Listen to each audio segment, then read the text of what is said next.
वहाँ उन्होंने एहतजाज किया। बहरहाल ये भी एक पार्टियों का मामला है। जी उसामा, कंटिन्यू कीजिए।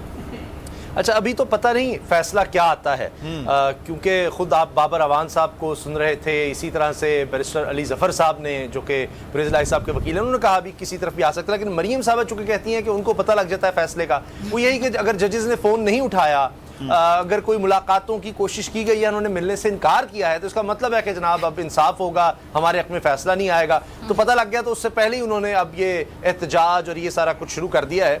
लेकिन अब देखना यह है कि सुप्रीम कोर्ट का फैसला, नून लीग है जो नजर आएगी, मुदस्सिर जो सवाल पूछ रहे थे, असल वही है, असली नून लीग है, ये ना असल वही है, इदारों के खिलाफ, और ये मैं ना मानूं और हमें इक़्तिदार हमारे हवाले होना चाहिए, हुक्मरान खानदान है।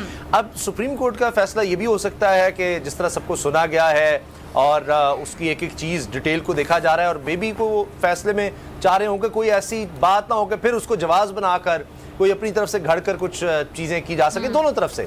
तो शायद इस पर गौर व खौज हो रहा हो, और मुझे उम्मीद है कि अब इससे ज़्यादा शायद मजीद डिले ना हो, क्योंकि पहले ही एक कहा गया 6:45 का, और अब 7:30।